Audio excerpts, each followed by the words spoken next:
Hi everyone, it's 20th of March, so I'll do a video of an update of where things are at the moment. So a bit of everything in this video really. I'm going to put an allotment video which will be in the a link will pop up in the screen somewhere, or it'll be in the description below, and it's pretty much filmed in real time just for a couple of hours, so it's like over 2 hours long. The sound wasn't brilliant. I've tried to sort it out to make it as watchable as possible, but if you want to watch it, it's in the link below, where I planted my onion sets and topped up some of the raised beds and made a net and things like that. So we'll have a look around the garden and seedlings and whatnot. So we'll start with the seed potatoes. So they're still chitting. They're not massive or anything, but you know, they've got a few weeks yet before they have to go out. So I have ordered some Sarpo mirror because I haven't got enough spuds here to actually fill up the bed.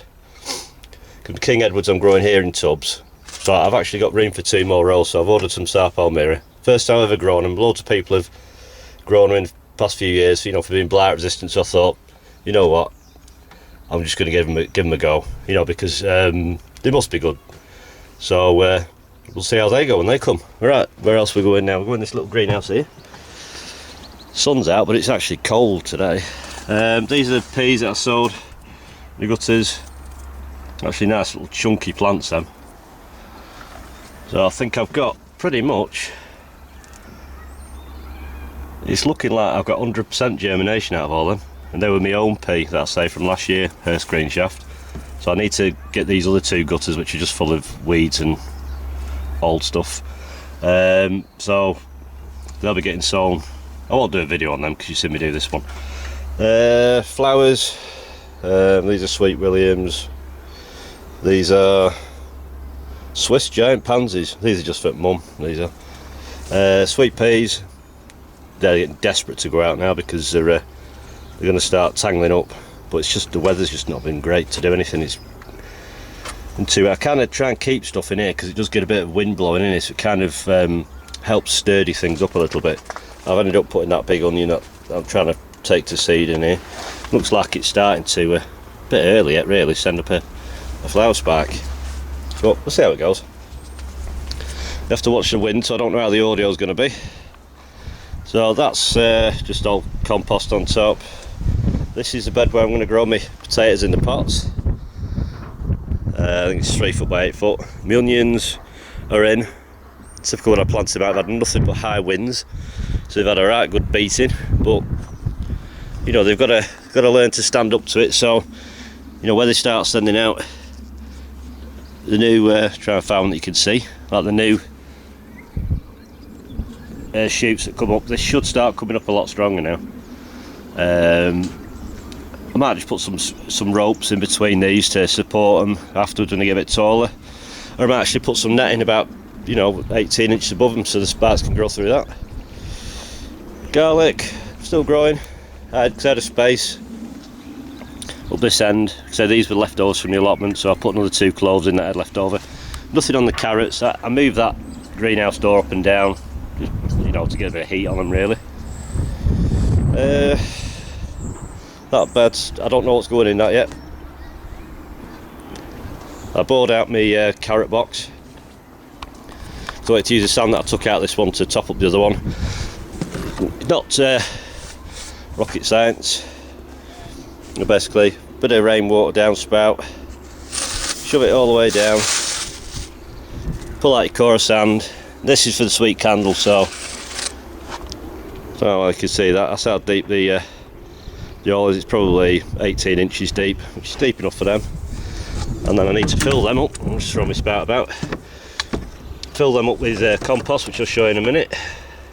And all I use to fill them is a gutter outlet. I put the gutter outlet carefully over the hole and pour my compost in that, and then I put like little downspout collars on and just sow my seeds in that, which will be going in probably in the next 2 weeks. Oh, these are the spout collars, just little offcuts of downspout that I use. Compost still cooking. That's up at it's about 35, 36, something like that, so it's still warm. So this is filled up. I'll probably put one more bag of sand on that. You know, I topped it up last night, give it a good flood out of water. So I'll leave that to settle. I say I might put another bag on, or I might leave it at that. Fruit bushes, I need to do some of these this year. They've just been bunged in pots and sort of ignored for a few years, so I'm going to probably just let them grow a bit wild this year and start pruning and working out what I'm going to do with them. I think they're black currant, white currant, red currant. Over here, these are gooseberry bushes. This, I haven't got a clue what it was. I found them in one of my beds at the allotment, and I think they were a cutting off something that I just shoved in and they sprouted. So off the look of the leaves, they do look like a member of the currant family. So I don't know, I haven't got a clue with them. So once they start chucking something out, then I'll know. But I just dumped them in a pot last year, and they were like a twig, and they've done alright since last year, so leave them be. Right, let's have a look in the polytunnel. Not much room in here now. I need to get sorted out. Tomatoes, I will be pricking these out today. I might do it this evening. Everything's come up now. I've got plenty enough to deal with there. Some more lettuce. These are called freckles. That's Mazur. That one's another one of the Romanesca, so I need to get some new Romanesca seeds, because obviously they're not so good now, they're getting a bit old. That one's called Cure or something, C-U-O-R-E, new one for me. But these Paris Island seeds, which is a variety I really like growing, but I had problems germinating them last year, and I've had problems this year. So I need to source some new seeds from a different company or something, because they were both new packs and nothing's coming up. I've tried different ways, different depths, and they're just failing. These are some more flowers that I've pricked out. These are petunias. Here we've got the celery, thinned out to 2 per module. Back there's celeriac. These are mixed peppers. Obviously they're the parsnip challenge. There'll be a clip in this video where I sowed these, which are parsnips. Beetroot. The shallots, there's a brune I've put in the 40 cell. More tomatoes here. These were like some extra ones I did. I think there was Moneymaker, Alicia Craig and Shirley. So I've got some Shirleys, so I'll give them another. I've never sown Shirleys before. I've grown them from bought plants, but I thought, well, I'll do it from seed. That's another yellow bell pepper. There's some more yellow bell peppers in here. Lettuce, I need to thin them out a bit really. Spring onions. I've pulled out all my seed onions out the little tiny module trays. I've put them into a 40 cell tray. Obviously, potato challenge thing, they're all there. If any of you watched my video. Brassicas, these are almost getting ready. You know, I need to just keep an eye on these, they don't start toppling over. So I might put the drinking straws on the stem. You know, for those of you who don't know why I put drinking straws on the stem, is because I have a lot of problem with leather jackets and things like that on the allotment. So instead of putting these out and then going back and seeing them all sheared off at ground level, I put a drinking straw around them.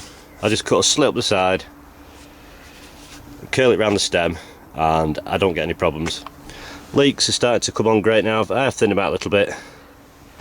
They're all doing okay. Right, what else have we got in here? And this little, yeah, these are some like backups. These were some Durham early greens, which are mainly grow off the tortoise. Some more Primo 2 cabbage, which look like a heart green cabbage, but they also, you know, we've got kind of whitish centre, to be honest. That's just some leftover zebrun in there, I think, that I've slung in. Strawberries. Right, we'll talk about compost I'm using this year and fertilisers. Right, so yeah, I use the B&Q compost, and a lot of people don't like it, and yeah, I'm going off it myself, but I've got 3 big bags under there. I don't know if you can see, just the plain Verve stuff. I'll use it up and then we'll see. It's cheap and it's alright, it does a job. I grow my peppers in usually this size pot, you know, anything above 8 litres really, and I buy a couple of bags of this stuff because it's usually on offer. 2 bags for 10 quid, whatever that is for the people who are outside the UK on their currency, I don't know, but it's pretty good. It's pretty coarse, which peppers like. Other stuff I use, I get from a local farm shop, multi-purpose compost. It's Keith Singleton's. It's really good stuff, to be honest. It's really nice and light. It's really light, and it doesn't crack or anything, if you know what I mean. It's actually really good stuff to work with, you know, and it doesn't fall to pieces, you know, because it's obviously tiny fibres, so it kind of holds together well. Then we use the main sort of compost I tend to use a lot of is this stuff, which is the Roshore Wet by Westland. That's what I tend to use for me most of my seeds.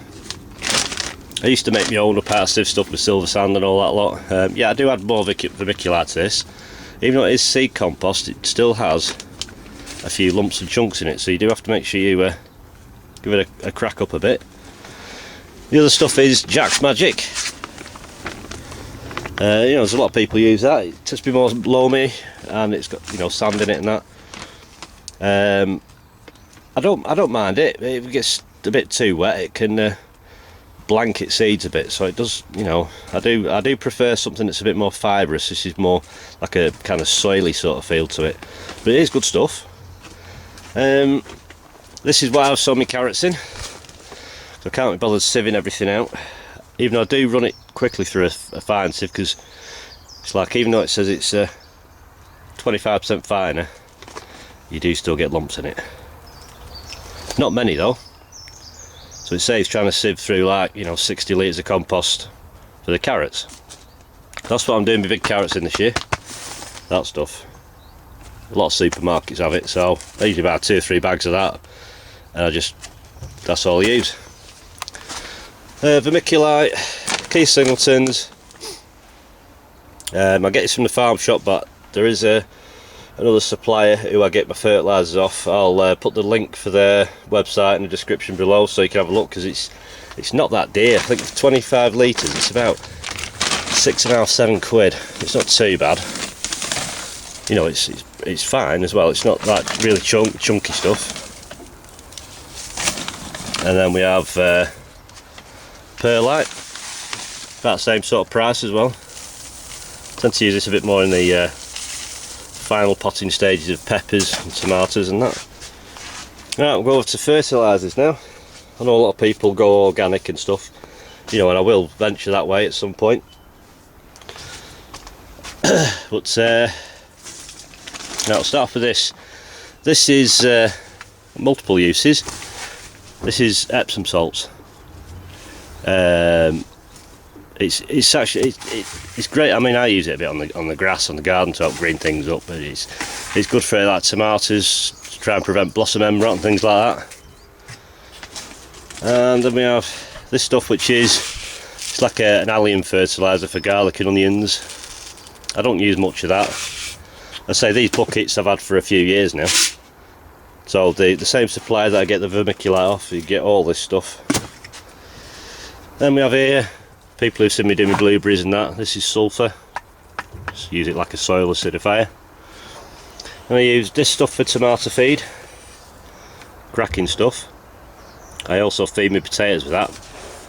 When they get, when the tops are up, probably the last 6 to 8 weeks, I'll feed them once a week with this stuff. It's got high potash in it. Chempact Trace Elements. I tend to use that if things are looking a little bit unwell. I use it like a tonic. That's all, because you don't get a lot in it, to be honest. Calcium. The sole purpose I use this, I mean, it's just a blossom end rot stuff, but I use this mainly for when I grow things for my tortoise, because it's supposed to have a lot of calcium in the diet. So I put a lot of calcium in the ground, and it should take it up into the crop. That's the main reason for the calcium. It does have other benefits. This is what I'm using for my spuds this year, really, nothing fancy, just Westland's organic potato and vegetable feed. Just pellets that look a bit like chicken manure, smells a little bit like chicken manure, to be honest. And I've got a good old-fashioned favourite, bloodfish and bone meal. I've had this bucket a couple of years now, so this will be its third season. You can, you know, I tend to, when I buy it in a bag, so one bag will fill this bucket. And I think that is about it for in here. My first sale is my rockets. I have to be careful because I've got a habit of scratching them out and snapping them off. I don't know if you can see that, but they're coming up. These little tiny Charlottes that I had left over from Christmas buds, I've had a rummage down. They are growing, but God, they're slow. Right, so we'll have a look what else. I'll probably miss something, but we'll have a look what else, you know, anything else I've been doing. So back out into the wind again. This will be tortoise enclosure. Well, it will be. I've not really done much apart from buried some conduits in. And inside here it's got some armoured cable. I'm going to try and run some electricity up here when I build this 8 foot by 4 foot house thing for him up here. So I had to trench that all the way down, you know, probably not far off 2 foot here, and then pop out under the raised bed, under the wall, down under the ground, under the patio. That's as far as I've got for now. I'll tell you a bit of a funny story now. When I was doing a potato peel challenge thing, I needed some manure. Manure's under this, and it was absolutely pouring down with rain, so obviously this trench has filled up with water. So me being a clumsy oaf, went and stuck my foot right in it, and yeah, let's say I got a really wet foot. So when I was doing the potato peel video and the parsnip one, yep, I had a soggy foot. So these are some just aces. These are hibiscus, so they're coming back into bud now. So that is about it. So I'm going to get on with some take back in polytunnel out of the wind. It's actually nice and warm in here. Turn the camera on. So I'll get on with some jobs. There'll be lots of things, you know, there'll be a few things put in this video, but like I say, there's the link for the allotment trip will be in the description below or somewhere on this screen. So have a look at that. Like I say, it's 2 hours long. It's not the best quality, but you know, I just took the camera down and I just pretty much left it on real time.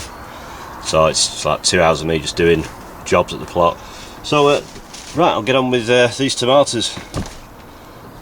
Right, I'll speak to you in a bit. Right, we'll do these tomato seedlings, show you pricking them out. I forgot to mention a couple more fertilisers that I use. This is just calcified seaweed. I will be adding this to my carrot compost for the big carrots. So, like I say, all this, I'll put where I get it, you know, the bulk of it, all this stuff from, I'll put the link to the supplier. You know, it's free delivery, I think, through most of the UK. So another thing I just buy this at local garden centre. It's just liquid seaweed. I tend to use it when I was growing the big onions as like a dip, you know. But I also do my tomatoes. They get a dip in it, you know. Probably every fortnight they'll get a little dip. And just because it's like a growth stimulant as well, so it has a lot of the you know, some minerals in it.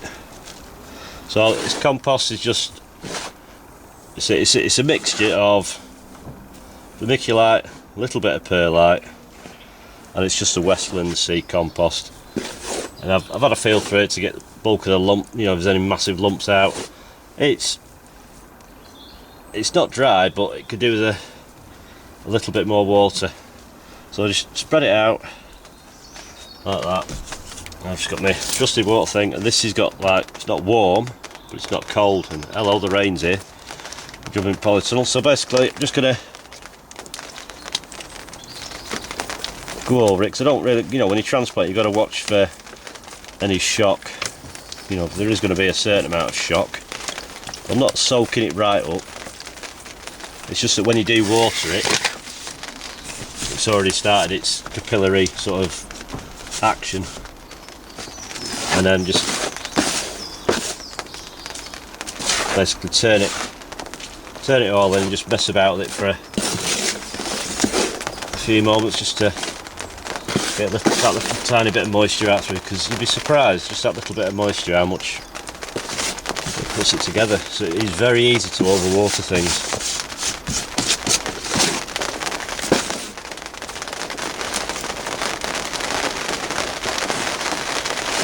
Good job I'm in here. Just hope it doesn't start absolutely pounding it down, because it might disturb the sound a bit. So I'm going to do some tomatoes now, and then I'll probably do the rest this evening indoors. So, cause I'm going to do way more tomatoes than what I need. Because I will have some that I'll be giving away to friends and that. You know, who don't really have the means of, you know, because they can grow them outdoors. You know, it's just this time of year. I can get them started off for them, and then they'll put them out.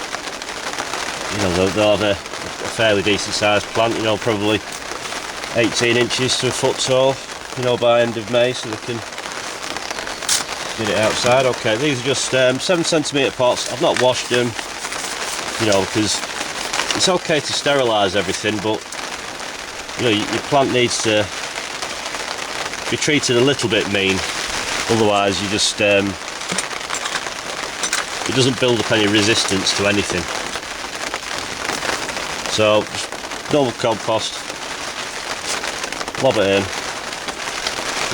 make sure it's not packed, but I hate it when everything's forced down. There's no need for that, you know, because the roots need air.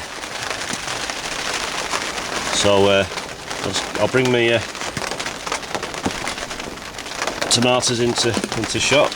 I'll just check you can see everything okay. Yeah, I can more or less make that out.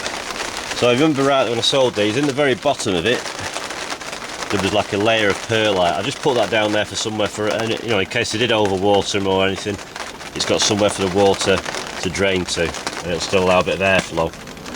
You know, it's very, so all the compost cracks when I move this tray about, so it's not tightly compacted or nothing. I mean, they've only been watered about 3-4 times, these have. So I'll start one in the corner. This is Alicante. So I've got my little tool here. You can use a fork or a pencil or a spoon or anything. Just basically go down and I'm grabbing it by the seed leaves, even though it's got the normal leaves on. Right, I'm just going to pop that there.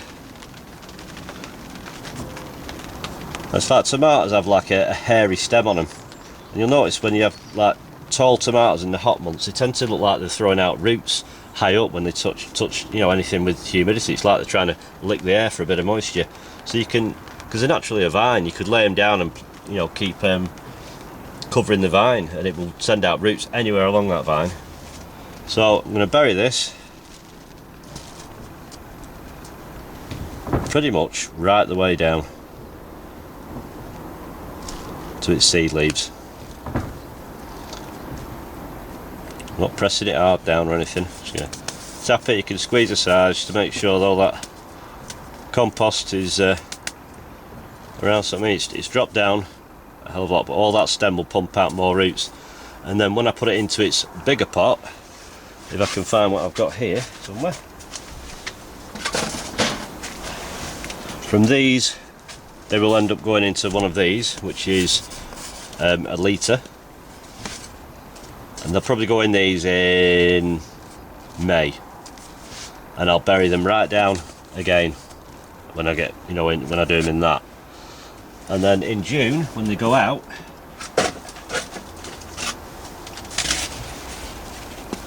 I put them into these pots, which are 3 litres. It's the same again, it gets buried, you know, pretty much as far down as it'll go. and then they'll stay in these until I'm ready to actually put them, nestle them into the raised beds in my polytunnel. In that case, I have the same size pot with the bottom cut out. So basically I put that on top of my raised beds with a hole in the membrane, tip this out of this pot, slot the plant in that, and then just string it up to the top of the polytunnel, and that's it then. So it saves having to start digging everything out. It just sits on top. I don't bury it or nothing, it just sits on top of the raised bed in the polytunnel. And I pour it out of this 3 litre pot because it's exactly the same size pot. I just sit it straight in there, give it a good water, and the roots will pump through into the bed then. Or if you've got a grow bag, put that on top of the grow bag, cut your hole out, you know, or cut across. I prefer sometimes if you cut across because it keeps things nice and tight. You can pull the edge of the grow bag up round this, and if you want to make sure it's nestled in. I usually have a couple of plant pots buried in between the pots for like watering things. I don't really like watering too much from the top. You know, I want to encourage the roots to get down.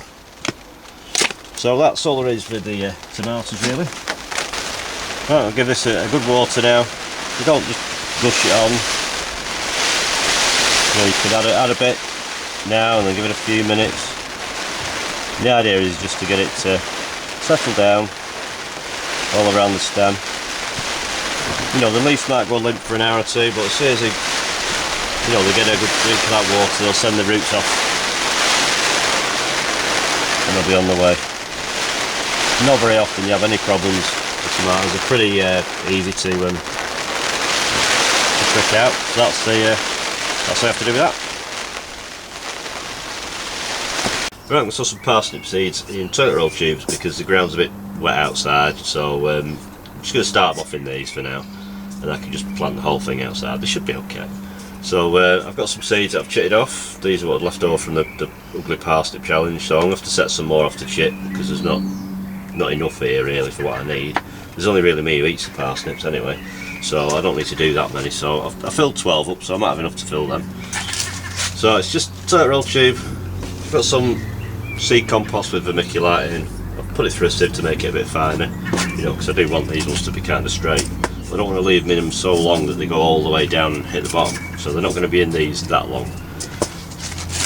So full to the top, a little depression, you know, 10mm down, something like that, you know, because they have actually already sprouted, so they should they don't always come up even when you sprouted them, so it just means the seed is viable. Now, really should use like tweezers and stuff like that, but I'm just going to try and be careful when I handle these.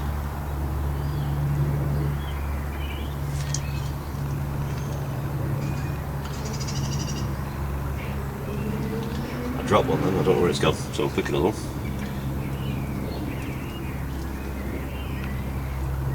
So that's that one in there. I'm trying to put them so chitty's little stem is pointing down.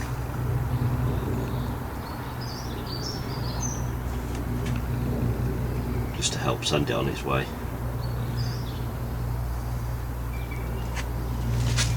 So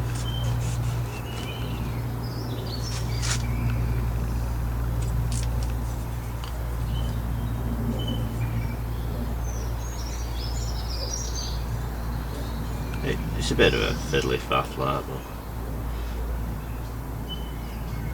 I mean your other way of doing it, just sow them direct, you know, in the ground, or put 3 or 4 seeds per, you know, per toilet roll tube, and hope most of them actually sprout. So I'm not going to video doing all these.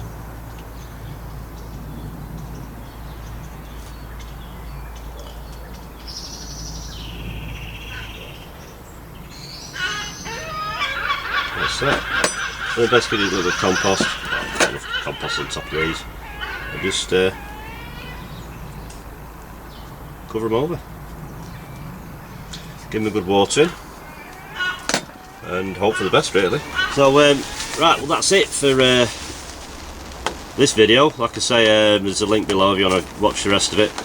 So thanks for watching, take care, and thank you all for subscribing and your comments, and I'll see you next time. Bye.